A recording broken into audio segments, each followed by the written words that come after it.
la pregunta que sobrevuela todo el caso es un pasado a medida y el punto también de construcción de Natalia de Negri, de la parte Natalia de Negri, es esta idea de la existencia o no de un derecho al olvido y cómo juega el derecho al olvido con la libertad de expresión. Un poquito este es el punto que vamos a plantear, ¿no? Que vamos a plantear en la reunión de hoy. Antes del fallo de Negri, vamos a situarnos en las características de Natalia de Negri y en qué contexto se hace pública esta persona, que era una persona muy joven, 20 años tenía en el momento de los acontecimientos. Durante las décadas del 90 ocurrió un caso muy significativo que se denominó en los medios el caso Coppola, que significó al final del tiempo y entre otras cosas, que tanto un juez como un secretario del juzgado fueran removidos de su cargo y no solo eso, fueran sometidos a proceso penal y condenados, entre otras cuestiones, por plantar pruebas o por lo que entendemos vulgarmente el armado de causas. No nos vamos a meter en esa temática penal, pero sí entender que fue un fallo muy relevante, en donde los nombres que se barajaron fue justamente el de Coppola, amigo y representante de Diego Maradona, de Tarantini, campeón mundial del año 78, y otros personajes bastante conocidos. En ese momento y en paralelo, y si se quiere nutriéndose de esto, aparece lo que, o se refuerza lo que fue denominado también en materia comunicacional la televisión basura. ¿Qué fue esta idea de televisión basura? Ventilar de manera pública en la televisión con altos índices de rating cuestiones relacionadas, en general accesorias, relacionadas con estas cuestiones que tenían un enorme impacto mediático. Un enorme impacto mediático. En ese contexto, uno de los personajes que aparece, no el único, pero uno que sí tuvo relevancia en ese momento, fue esta chica, denominada Natalia de Negri. Si tiene una persona pública que estuvo involucrada en un tema de interés público, un derecho a que se desvincule su nombre de determinados contenidos que la involucran. ¿Basado esto en qué?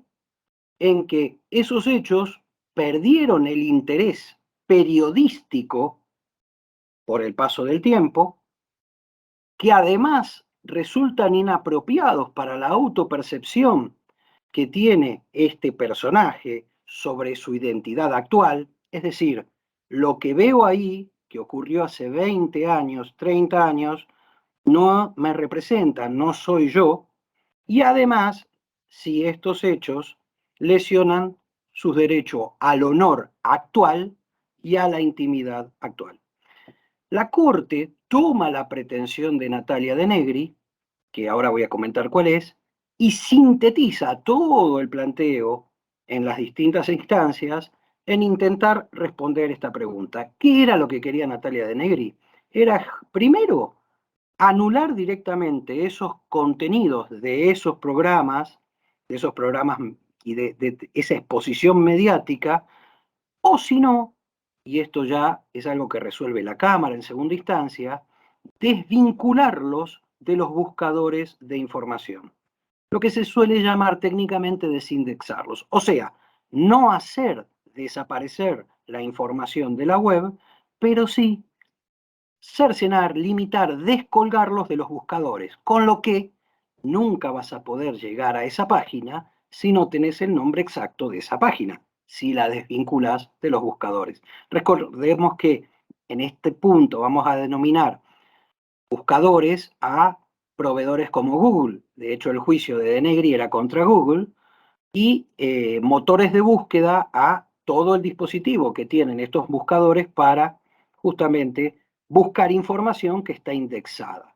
que está sometida a un índice. Entonces, estas eran las cuestiones que intenta resolver la Corte, a partir de la pretensión de Denegri que pretendía justamente que todas esas páginas, todos esos videos que a ella la ponían en esa situación, o que reflejaban lo que había ocurrido hacía muchos años atrás, no pudieran ser accesibles a partir de su búsqueda en, por ejemplo, Google. La Corte es muy determinante en algunos puntos y en algunos supuestos. Suprimir sitios web o su vinculación con buscadores, la Corte lo trata directamente como un caso de censura previa. Ahí no se anda con vueltas. Y al tratarlo como un caso de censura previa, entiende que tiene una fuerte presunción de inconstitucionalidad toda decisión a priori de suprimir sitios web o de romper su vinculación con los buscadores, con Google, por ejemplo. Si bien técnicamente la Corte dice suprimir un sitio web no es lo mismo que romper su vinculación, los efectos prácticos que puede generar son los mismos, es decir, que nunca lleguemos a esa información. Y si es sin censura previa, estamos en presencia de algo que tiene una fuerte presunción de inconstitucionalidad y por ende, quien alega el motivo para buscar esta desvinculación o supresión de un sitio va a ser el que tiene que probar que existen las razones para que esto pueda hacerse. Lo que conocemos rápidamente como inversión de la carga de la prueba. Además, y esto es más que nada un comentario al Poder Judicial de la propia Corte, la interpretación de los supuestos que pueden permitir la censura previa tiene que ser absolutamente restrictiva. Y además, siempre hay que optar por la medida menos dañosa al derecho. Y el derecho es la libertad de expresión.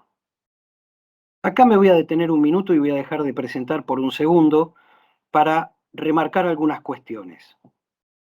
Internet está calificado por la Corte Suprema de Justicia de la Nación en diferentes fallos, Rodríguez, Paqués, Pando y de Negri, como un foro público que en la actualidad es virtual para el ejercicio del derecho a la libertad de expresión, que como ya sabemos comprende, además del de manifestación, el de dar y recibir información. Internet resulta un foro público. Y refuerza la Corte. Lo que ocurre en Internet forma parte del derecho a la libertad de expresión. No solo por lo que dicen los tratados internacionales, no solo por lo que dice la Constitución, sino también por lo que dice nuestro propio legislador, que en la ley 26.032 expresamente estableció que la protección a Internet es la protección a la libertad de expresión. A ver, un momentito, ¿esto significa que vamos a trasladar acríticamente todos los principios elaborados en materia de libertad de expresión sin necesidad de reconfiguraciones de acuerdo a esta particularidad? No. Alguna corrección vamos a tener que hacer porque, pese a ser un foro público, pese a entenderlo como indispensable para el derecho a la libertad de expresión, también entendemos que la tecnología, la inteligencia artificial tiene sus particularidades. Entonces, este punto vamos a tomarlo en cuenta, pero perdonen que sea repetitivo, me interesa remarcar que vamos a trabajar en Internet desde la lógica del derecho a la libertad de expresión. Como ya sabemos, no es un derecho absoluto, como ya sabemos, puede generar responsabilidad ulterior y, como la Corte acaba de remarcar en lo que digo, este derecho y el ejercicio de ese derecho sin censura previa es un elemento altamente protegido por nuestro ordenamiento jurídico al punto tal de que la censura previa a priori se presume inconstitucional. ¿Está? Este sería el marco teórico constitucional con el que la Corte pretende dar respuesta a esa pregunta. ¿Alguna duda hasta acá? ¿Algún punto que quieran comentar? Después lo sometemos a discusión. Estoy hablando de dudas en cuanto al desarrollo. Si no, avanzamos. Bárbaro. Gracias los que me dan habilitación con señas, que está buenísimo.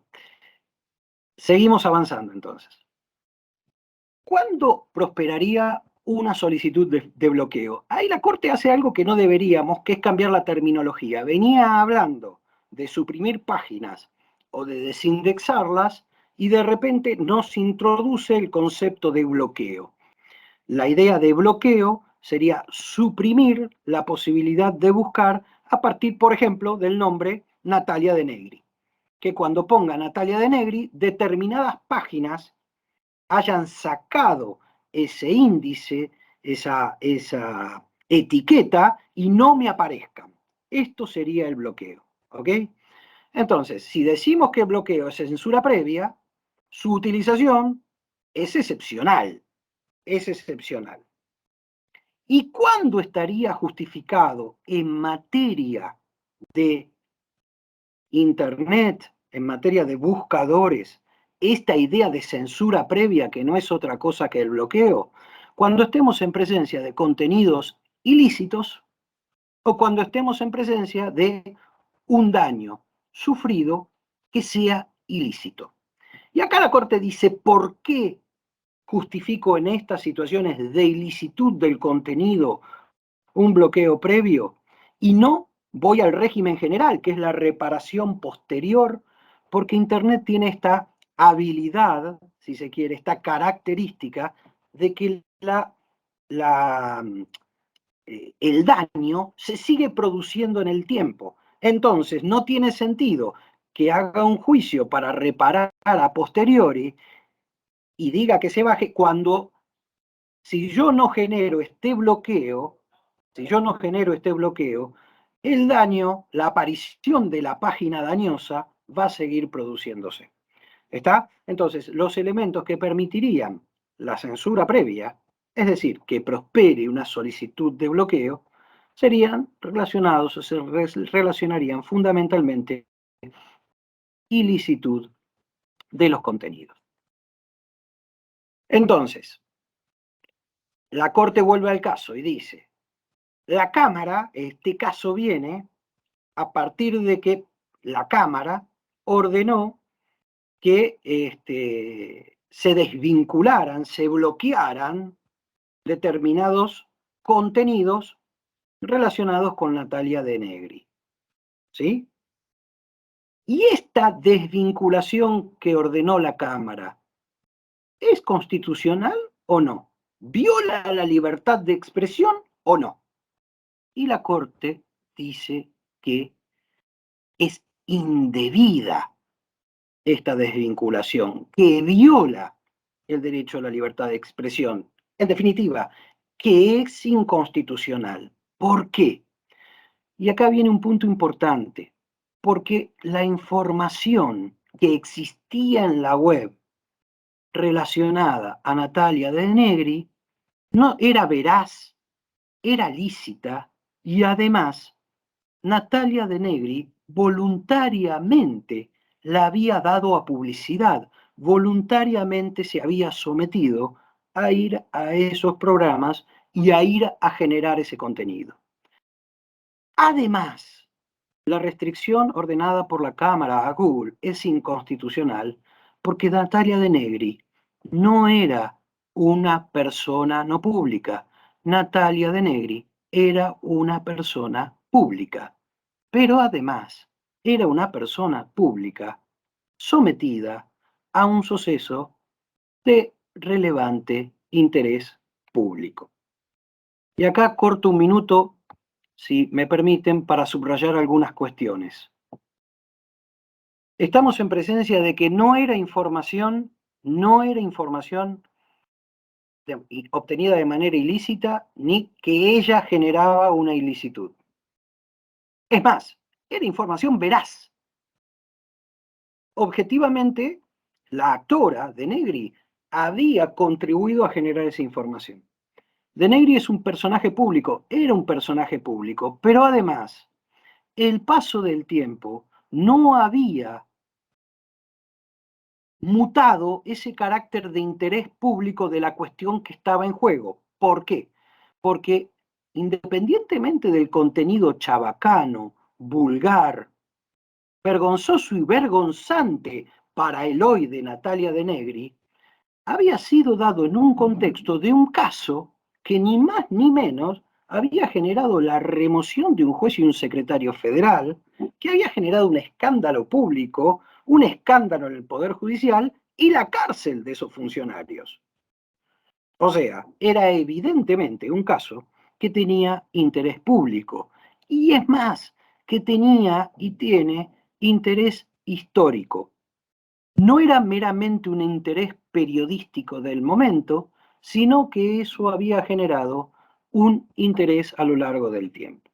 Evidentemente, era muy probable que a Natalia de Negri el verse hoy en esas situaciones la mortificara, la angustiara, pero esa angustia y esa mortificación no habilitaban la posibilidad de ir en contra de un derecho tan importante como es el derecho a la libertad de expresión.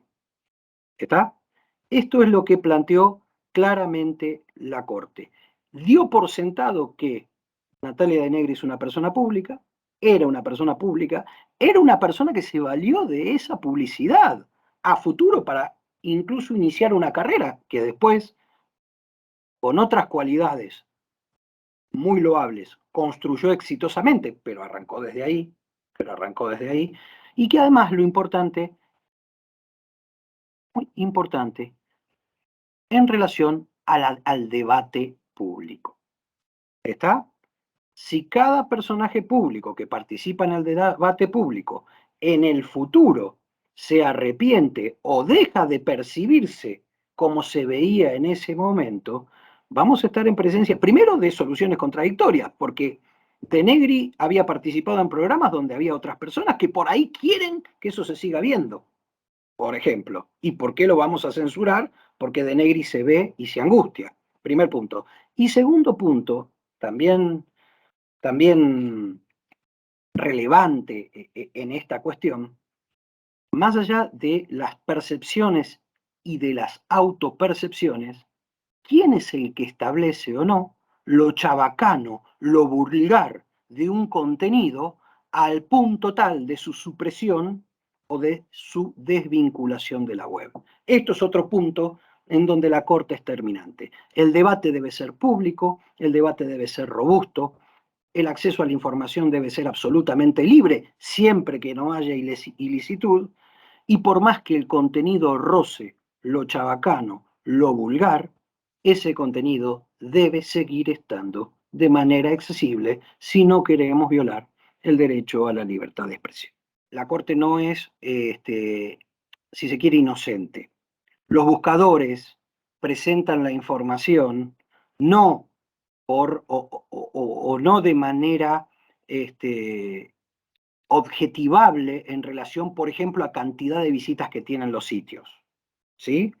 La Corte, a partir de la audiencia pública, a partir de preguntas que le hace a los demandados, a Google fundamentalmente, entiende que hay un problema con los algoritmos de búsqueda, hay un tema que debería resolver los países y sus reglamentaciones, la Unión Europea lo está en camino de hacerlo, que deberían los buscadores, los motores de búsqueda, al ser tan centrales en lo que es proporcionar información, o al ser tan centrales en lo que es la búsqueda de la información, elaborar criterios entendibles y transparentes de esa búsqueda para que los particulares sepamos por qué cuando ponemos el nombre Natalia de Negri viene lo que viene y no viene en otras páginas, ¿sí?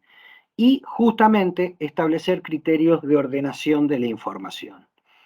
Todos estos puntos son centrales a los efectos de elaborar marcos regulatorios de Internet y de inteligencia artificial. Son puntos en donde la Corte, de manera genérica y abstracta, hace un llamado, pero que entiende que son puntos que para resolver este caso no necesita, no necesita tratar con detenimiento. Solo los elabora porque son cuestiones realmente preocupantes, son cuestiones que sí nos ponen frente a otra faceta de Internet, ¿no? ¿Quién maneja los algoritmos? ¿Cómo se maneja lo que te devuelve un algoritmo? ¿Sí?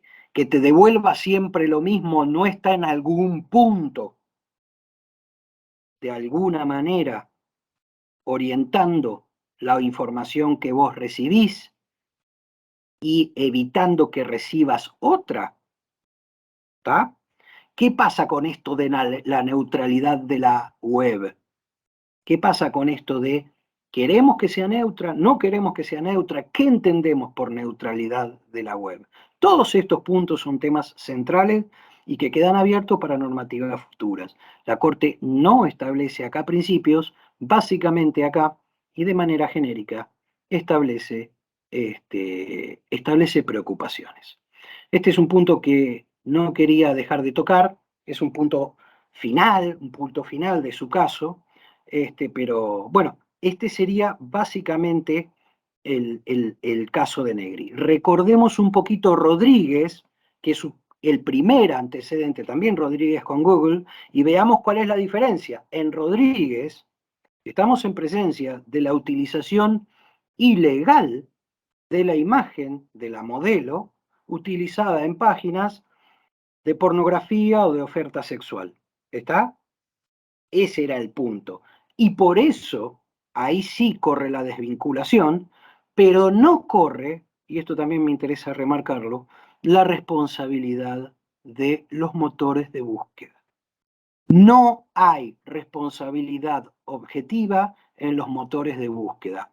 Con una figura que podemos discutir, que nos puede satisfacer o no, la Corte dice que los motores de búsqueda, las páginas, Google, Yahoo en ese caso, son como si fueran estantes de una biblioteca, o a lo sumo bibliotecarios. No podemos echarle la culpa a ellos, a ellas, por lo que dicen los libros, por el contenido de cada libro. ¿Ok? ¿Sí? Este sería un poco el tema, si se quiere, muy rápidamente tocado sobre el fallo de Negri. Repito, es un abordaje urgente, si bien se ha hablado mucho, se va a escribir mucho más y tenemos que dejar de cantar este fallo. Pero con esto me parece que podemos tener un panorama para seguir haciéndonos preguntas. La idea no es hoy llegar a ninguna conclusión final. Tenemos unos 20 minutos finales, si les parece, si no yo tengo algunas cositas más para remarcar, pero me interesaría a las que tienen o a los que tienen ganas de hablar, escucharlas, ¿sí? Si puede ser, si les parece. ¿Podés hablar? Sí, Ale, estaba habilitando el micrófono. Sí, bueno, lo que yo quería preguntarte y un poco compartir con vos, que más allá de que entiendo que es una temática relativamente novedosa que aborda la Corte en el sentido de los portales y cómo se acumula información ahí, porque entiendo que estamos en la génesis de una temática que funciona este fallo como punta de lanza de alguna manera, ¿no? Que ver marcando ciertos parámetros. Y quería también ver qué importancia tiene, o le podemos dar, un poquito sé, pero para compartirlo, esto de cómo se dictó el fallo en cuanto a los votos y demás, que parecería que la Corte viene marcando cierta línea en el sentido de la amplitud de la libertad de expresión y derecho a la información y demás, ¿no? Quería ver vos qué opinás o si podés ampliar un poquito al respecto. Sí, me parece un punto central el que marcás porque, a ver, estamos en presencia, más allá de que, a ver, para comentarlo, por ahí el fallo que arranca con todo esto es Rodríguez, a nivel corte estamos hablando, ¿eh? Rodríguez con Google, ¿no? Con Google y otros, y ahí fue un 3-2, en donde dos hubo una disidencia parcial, y justamente dos que marcaron la disidencia parcial eran Lorenzetti y era Maqueda, o sea, dos de los jueces actuales. Los que conformaron la mayoría en Rodríguez eran jueces que ya no están. Fight, por diversas razones, jueces y jueza. Fight, Zaffaroni y Hayton de Nolasco. Yo, este para mí fue un punto de preocupación, porque digo, pensé como vos, Mariano, digo, ¿habrá una reversión de esta idea de que en definitiva los buscadores no tienen responsabilidad por lo que las páginas publican, por lo menos responsabilidad a priori. Se entiende que es otra cosa cuando los buscadores tomaron conocimiento de un reclamo de un particular, ahí sería otro supuesto. Pero estamos hablando de el paso previo, cuando meramente de manera automática te presentaron una página frente a tu búsqueda. Ahí no tienen responsabilidad sobre el contenido de la página. Son meros transmisores, hasta ahí. Y me fijé que la disidencia parcial no tenía que ver con el sustrato central, que era justamente entender cuál es el carácter de un motor de búsqueda. Y a partir de eso, creo que entiendo a dónde vas, Mariano. Para mí existe, a ver, el fallo de Negri es unánime. El fallo de Negri es unánime. Y entonces, esta idea de preservación del debate público, de lo que importa la libertad de expresión como derecho individual, pero más que nada como derecho relacionado al sistema democrático y de convivencia civilizada en una ciudad como en una comunidad como la nuestra, en base a todo esto, creo que hay un camino de absoluta consolidación de una doctrina que podrá tener matices, de una doctrina judicial que podrá tener matices, pero que parece ir en una dirección a favor de fortalecer este derecho. Igualmente, y acá perdóname el relativismo mariano y perdónenme todos, la Corte es muy casuística. ¿Qué quiero decir? Acá resolvió para situaciones como esta. A ver, resolvió para el caso concreto, está claro, pero además resolvió para situaciones como esta. No podemos utilizarla de manera análoga en situaciones diferentes. Cuando no hay personaje público es otra historia. Cuando no hay personaje público es otra historia. Cuando hay ilicitud por el contenido absolutamente corroborable, la Corte habla de pornografía infantil, habla, por ejemplo, de persecución directa a un grupo. Ahí la Corte todavía no estableció un precedente. Creo que podemos entender hacia dónde va, y ahí sí probablemente entendería que se dan estos supuestos excepcionales que permitirían la censura previa. Repito, entendiendo que el bloqueo o la desindexación es una forma de censura previa. Pero ahí no cambiaría esta calificación. Sí entendería que se dan los supuestos objetivos que permitirían esta censura previa, más o menos en línea con el artículo 13 de la Convención Americana sobre Derechos Humanos y esta idea de los discursos de odio, ¿ok? La pornografía infantil, etc. ¿Está bien? Más o menos, ¿está? Bien. Quiero marcar entonces esto del personaje público. Esto se resolvió así porque Natalia, primero porque era un tema de información lícita, voluntariamente entregada. Natalia de Negri se había sometido está bien, la Natalia de Negri del pasado, pero se había sometido voluntariamente a estos medios. El tema era de interés público, no solo de interés periodístico, era de interés público, era una cuestión de debate público, y me voy a detener acá. En algún punto la Corte vuelve a sostener esa idea que manejamos en Real Malicia, en el fallo Patitó o otros posteriores. Esta idea de que si vos sos personaje público, tenés tu ámbito de intimidad y tu esfera de protección del honor mucho más vulnerable que si no fueras personaje público.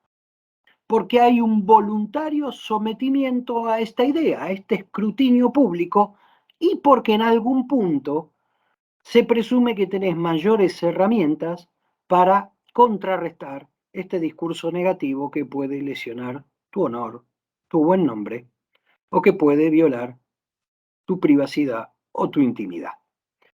Entonces, si hay un personaje público, esa esfera de protección es más lábil, distinta, a si no hubiera personaje público en la temática. ¿Está bien? Esto creo que es un punto en donde vuelve, no estamos hablando de real malicia, pero sí vuelve a estas presunciones que genera la aparición de un personaje público, una persona que no es pública, pero que está sometida a una cuestión de interés público o a un funcionario público. El funcionario público tiene menos protección, porque no hay una obligación de ser funcionario público. Y esta menor protección de la intimidad, de la privacidad y de la honra también, viene de la mano con el cargo, con la función, con el sometimiento a una cuestión de interés público. ¿Está? La Corte esto lo sigue teniendo y lo refuerza. Y entiendo que puede generar polémica, pero el camino a mí me parece claro y en este punto es descriptivo. No estoy diciendo que está bien o que está mal, estoy diciendo que este es el camino y en esto la Corte ha sido, en esto y en otras cuestiones relacionadas con libertad de expresión, muy coherente. Un poco completando lo que vos decías, Mariano, el camino parece firme, claro y coherente en este sentido. ¿Ok? ¿Sí? En definitiva, no es posible reescribir el pasado. No es posible reescribir el pasado. Mucho se ha hablado del caso Costeja, el caso Costeja, Google con Costeja, Costeja con Google, que es un caso de la Unión Europea, del Tribunal Europeo, en donde ahí sí se le reconoció a Costeja un derecho al olvido. Las diferencias con el caso nuestro, con De Negri, son totales, son radicales. Costeja no era un personaje público. Costeja quería que saquen de la web del diario La Vanguardia de España una información relacionada con un remate de sus bienes que no se había realizado, quería que se desindexe eso, y claramente no se trataba de una cuestión de interés público. Costeja era yo, no lo conocía nadie. O sea, se entiende el punto. La diferencia con De Negri, que es una persona pública, que sigue siéndolo, y que en ese momento se sometió a cuestiones de interés público, más allá de lo chabacano y de lo burdo, eran absolutas, eran radicales. Entonces, más allá, independientemente de que Costeja fue un caso muy citado por esta construcción de la idea de derecho al olvido, no es para nada asimilable con lo que se ventilaba en el fallo de Negri. ¿Tá? Es que, profe, tampoco tenía el mismo impacto en la sociedad, digamos, o sea, no tiene el mismo impacto algo que dice un personaje público que después queda sentado en todos lados y aparte aceptó voluntariamente expresarlo frente a todos, que una persona que nadie conoce, que tal vez lo ve en el diario y lo pasa de largo. Es distinto. Totalmente, totalmente. Muy bien sintetizado, Rocío. Es eso, es eso. Y eso es lo que quiso decir la Corte. ¿Tá? Yo, para terminar, bueno, a ver, tenemos unos minutos más, pero quería mostrarles algo. Para cerrar un poquito, me gustaría igual escucharlas o escucharlos, qué les quedó de esto, si quieren, si están en contra, mucha gente está en contra de este fallo, mucha gente. ¿No? Esto fue un fallo polémico, nos da pena, sí. ¿Qué tal? Buenas tardes. Hola. No, sí, leí el fallo, el de Rodríguez no, pero el de Negri sí. Y yo en la cuestión de que se chocan, digamos, dos derechos, por un lado el de la libertad de expresión y por el otro lado el de la intimidad, a mi manera de lo que puedo llegar a comprender o estar a favor o en contra, en el caso de lo que mencionaste de Rodríguez, creo que ahí sí se da una cuestión más de lo que sería la protección al derecho a la intimidad, digamos, de la persona. Eh, en el caso de Negri, por más que quiera borrar el pasado, la Corte en alguno de los puntos dice que, bueno, la historia como ejercicio de la memoria social, o sea, eso hace nutrir, digamos, a la sociedad, digamos, y más estando en una cuestión de que vivimos en democracia, digamos. Yo creo que igual por lo que venía leyendo, ¿no? Por los puntos que ella marcaba, ¿no? En el sentido de más allá de borrar la historia, sino limpiar su honor, digamos, por las cuestiones también laborales, familiares. No veía cuestiones, digamos, que cuando lo iba leyendo no veía cuestiones, digamos, que, bueno, se me hacía insuficiente a mí mismo decir, bueno, no creo que la Corte falle a favor de ella, digo, sino que va a fallar en contra, porque creo que la cuestión de, no se estaría, para mí, por lo que interpreto también del artículo 19, no se estaría violando alguna cuestión de la intimidad, y más allá de la cuestión de su buen nombre, puede ser algo así como que se lo menciona, su honra tampoco, porque es una cuestión de que, bueno, ella se expuso voluntariamente como antes lo mencionabas. Está bueno lo que decís, Miguel, sí, comparto, por ahí lo único que discutiría un poco en Rodríguez, además de intimidad, está el tema del honor, por el tipo de páginas, pero sí, está muy lindo el recorte que hiciste, está muy lindo esto de la necesidad de una trazabilidad histórica y a dónde llegaríamos si se pudiera, todo personaje público en algún momento pudiera reescribir lo que pasó en el pasado. Ok, me encantó la síntesis que armaste. También, solo como ejercicio, yo estoy de acuerdo con lo que vos decís, metámonos un poquito en los zapatos del otro, de la otra en este punto, ¿no? Y la realidad es que, si bien hacemos y nos viene bárbaro la figura de la hemeroteca o de la biblioteca, Internet es algo más que eso. Y la posibilidad de acceso es mucho más inmediata, mucho más universal, con todo lo que esto trae a colación. ¿Ok? Esto es algo más. La figura me encantó, la de los estantes y la biblioteca, la comparto, pero en la realidad nosotros sabemos que el nivel de inmediatez, universalidad y rebote no es el mismo que antaño.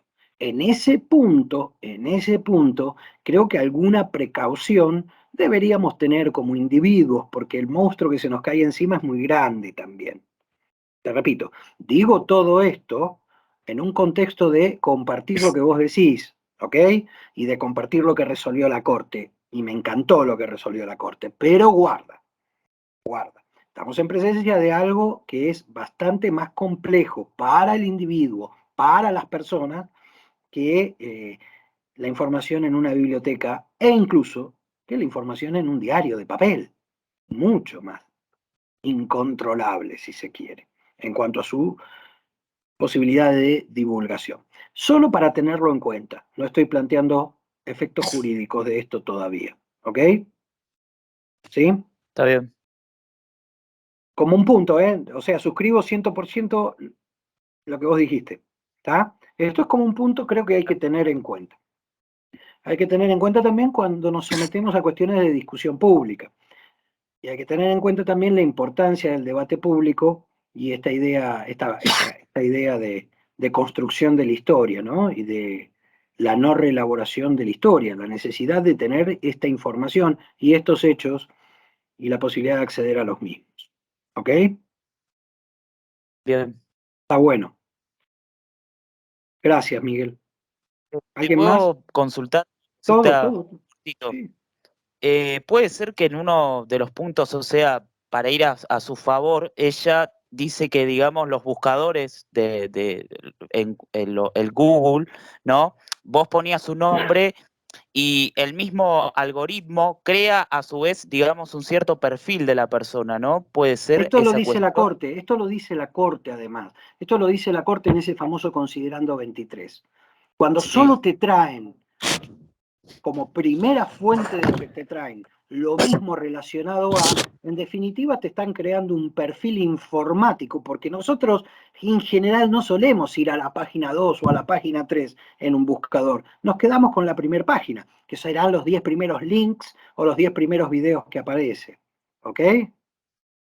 ¿Ah? Sí. ¿Se entiende? Pero está muy bien, ¿eh? Está muy bien. Por eso, este es un tema complejo. Se resolvió con herramientas básicas de libertad de expresión, porque fue posible resolverlo por lo evidente del caso. ¿Ok? Pero no deja de ser compleja la situación, y ahí es donde se transforma en poco satisfactoria esta imagen de la Corte que habla de que somos una biblioteca, que Internet en realidad es como una biblioteca. Bueno, no tanto. mucho más veloz, mucho más múltiple, es una red, no es algo radial, es muy distinta la cuestión, ¿ok? ¿Estamos? ¿Alguien quiere aportar algo más? Si no, sí, Mariana. Perdón, yo no tengo, no puedo verlos ni puedo, ni que me vean porque Teams me aceptó sin cámara. La verdad que es la primera vez que me pasa, no entiendo por qué, pero yo quería decir que en el caso, cuando Alejandro, vos mencionaste que algo así como que tengamos cuidado de lo que uno dice, ¿no? Esto me remota a esa época porque yo soy bastante grande, entonces recuerdo perfectamente lo que había pasado en los distintos programas, entre ellos el de Mauro Viale, y hay que resistir archivos, ¿eh? Como dicen los programas de televisión, no cualquiera resiste un archivo. Entonces yo considero, y estoy de acuerdo con la Corte en este fallo, porque que vos dijiste que era unánime, ¿no es cierto? Los votos fueron Vamos a chequearlo, unánimes. sí, unánime. Me parece que Natalia De Negri hizo uso y abuso de las cámaras, y Samantha también, ¿no? De las cámaras de televisión y de todos los reportajes, porque le convenía. Claro, después uno crece, se hace grande y hay que tapar todo eso. Si tenés una familia, ¿cómo le explicás a tus hijos todo en lo que estuviste involucrada en esa época, ¿no? Yo le entiendo.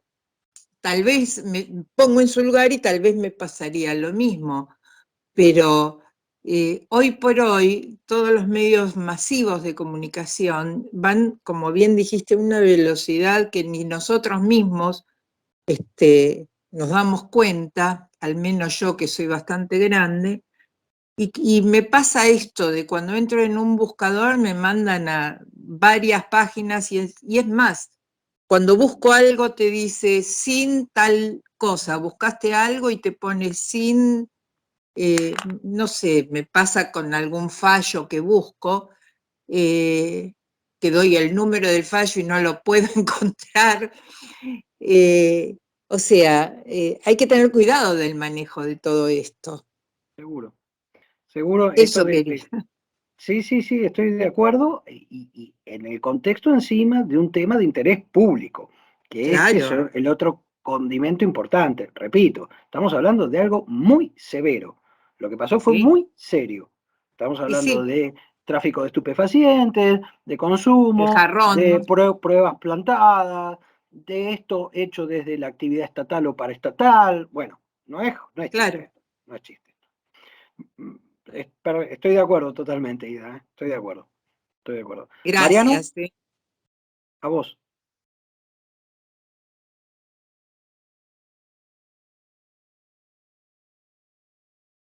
Sí, lo que quería marcar yo, si bien considero, más allá de las observaciones que uno puede tener respecto al fallo, que también, digamos, estoy de acuerdo, aunque a la Corte poco le importa lo que el acuerdo mío no esté de acuerdo, ¿no?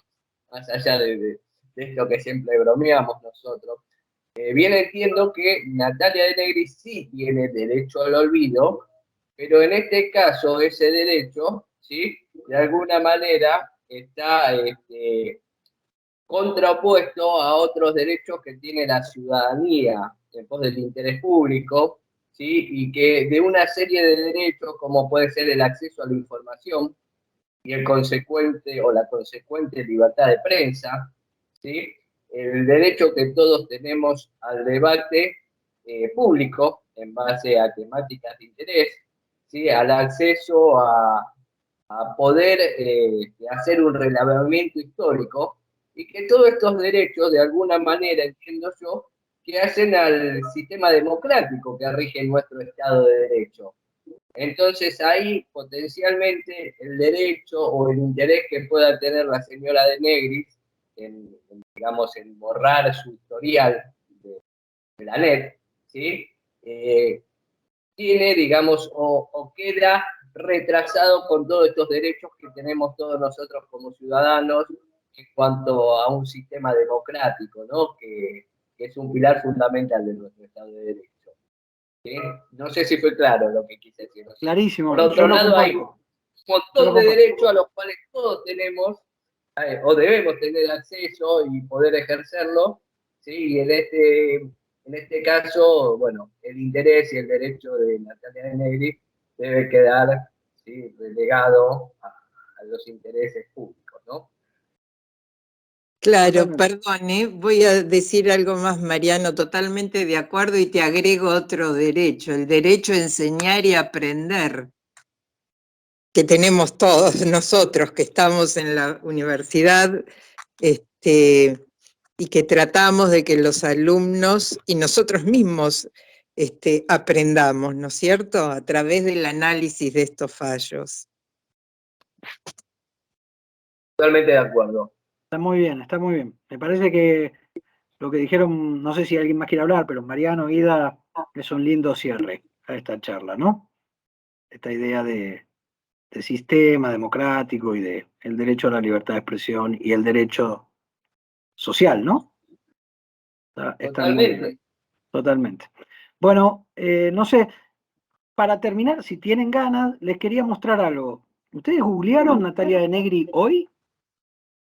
No, yo sí lo googleé.